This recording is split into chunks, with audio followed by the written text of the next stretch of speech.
Bien salut tout le monde, c'est Mixmove. On se retrouve aujourd'hui dans cette nouvelle vidéo.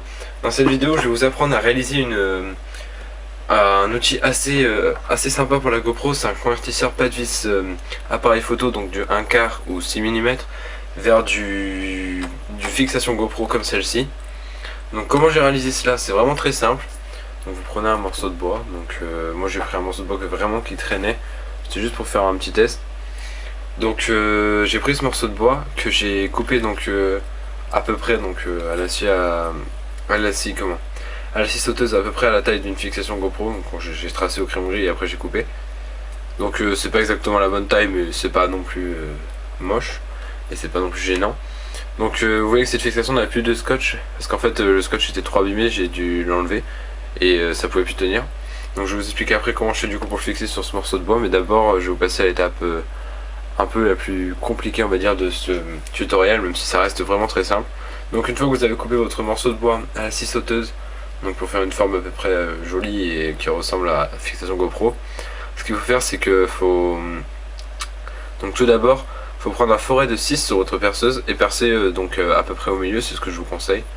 Vous mesurez, ou alors si vous avez compas dans l'œil, vous percez donc au milieu, donc avec un forêt de 6 mm. Donc voilà. Une fois cela qui est fait, vous aurez un trou comme ça donc au milieu. Hop, vous voyez bien. Et de l'autre côté, donc de ce côté-ci, vous voyez que j'ai un écrou de 10 en fait. Donc parce que pour les tiges filetées de 6 mm, il faut mettre un écrou de 10. Donc comment j'ai fait ça? Donc ensuite de ce côté-là en fait, c'était déjà percé en 6 mm parce que j'avais transpercé. Et j'ai mis un forêt de 10, oui, de 10 sur ma perceuse et donc avec ce forêt j'ai percé juste un tout petit peu, juste l'épaisseur d'un boulon à peu près. Donc ça fait je dirais ça, enfin vous voyez à peu près l'épaisseur d'un boulon chez vous. Vous percez juste donc cette épaisseur et ensuite vous mettez le boulon au dessus sans forcer avec les doigts, vous le posez en position. Vous prenez le marteau, vous tapez un petit coup, il va s'enfoncer proprement comme ici, vous voyez que c'est lisse, hein. Enfin hop, c'est vraiment très lisse. Et donc en fait cet écrou va se retrouver sous la fixation. Donc comme ça bougera pas. Ensuite vous allez vous dire que sûrement que votre bois sera trop épais. Donc pour certains, peut-être que pour d'autres il sera pas trop épais, mais bon, si vous avez un morceau de bois trop épais, j'ai une petite technique à vous donner, c'est de prendre des limes et de le bloquer dans les taux ce morceau de bois et de frotter. Après il y a certaines personnes qui ont plus de matériel que d'autres et vous aurez peut-être des limes qui creusent en fait. Donc je sais plus comment ça s'appelle, mais ce que je vous conseille, si c'est ça que vous avez un morceau de bois assez épais, moi il était à peu près le double. Donc ce que j'ai fait, c'est que j'ai pris cette lime pour creuser à peu près, je l'ai coincé dedans, j'ai fait une entaille et j'ai tapé au marteau. Ça a enlevé une bonne épaisseur et donc après j'ai limé pour que ça arrive à peu près à la taille d'un pas de vis. Donc là j'ai pas d'exemple, c'est quoi que... Enfin en fait ça c'est un pas de vis de maison, donc beaucoup trop grand, mais c'est parce qu'il y a des épaisseurs entre les deux. Mais enfin vous regardez par rapport à la mesure.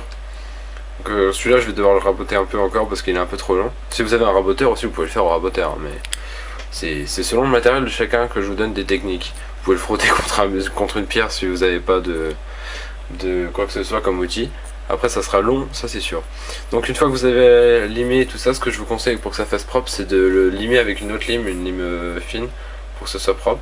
Surtout que là c'était un morceau de bois recomposé, donc il y a plein de petits morceaux de bois.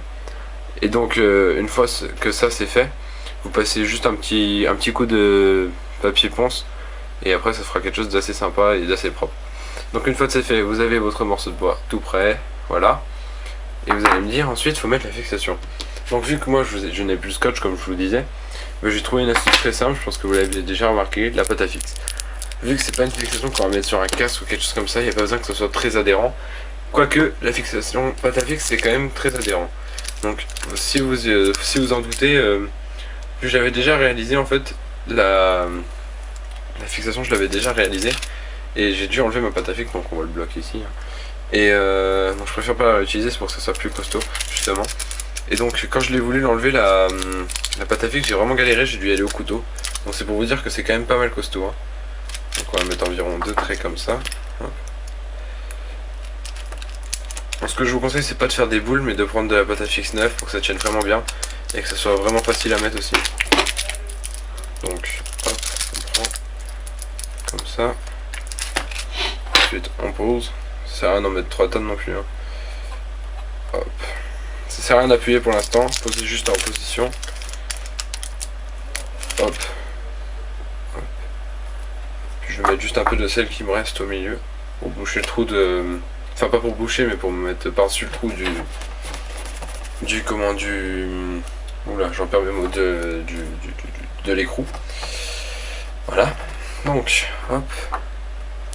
Ça fera peut-être une épaisseur de trop, mais je pense pas, non, ça devrait aller. Donc une fois que ça c'est fait, tout simplement, vous prenez... Donc vous voyez que la pâte à fixe est mise. Vous prenez votre fixation GoPro. Après vous pourrez dépasser ce qui déborde, couper ce qui déborde après, hein, c'est juste pour l'esthétique. Vous appuyez bien fort.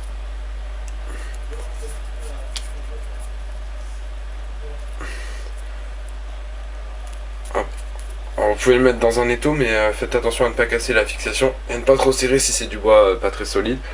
Donc là j'appuie un peu.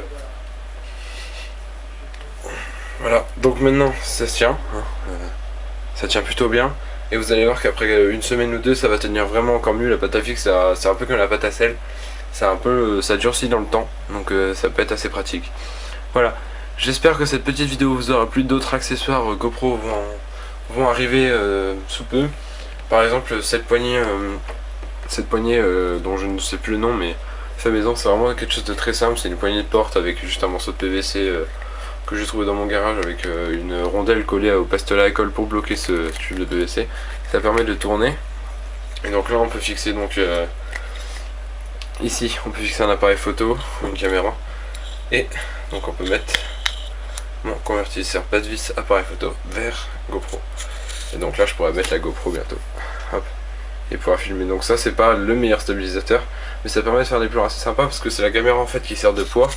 Et c'est surtout très pratique, par exemple si vous voulez, vous êtes en moto, vous voulez filmer la roue de la moto qui est à côté de vous, vous avez juste à baisser votre bras, hop là, c'est normal, vous avez juste à baisser votre bras et aller à côté de sa roue et ça peut rendre vraiment des trucs très sympas. C'est sûr que c'est pas ça que vous utiliserez pour faire toutes vos vidéos, mais ça peut vous être utile. Voilà, donc le tuto arrivera prochainement. J'ai aussi plein d'autres choses, hein. Je suis en train de réaliser mon Steadicam Merlin et tout ça. Donc j'espère que cette petite vidéo vous aura plu. Moi je vous dis à la prochaine, salut à tous, prenez soin de vous, et puis ciao bye bye les gens. Alors si cette vidéo t'a plu, n'hésite pas à aller faire un tour sur ma page Facebook, mon compte Twitter, ma page Instagram, ou encore mon site internet. Tous ces liens seront dans la description, et salut à tous les gens.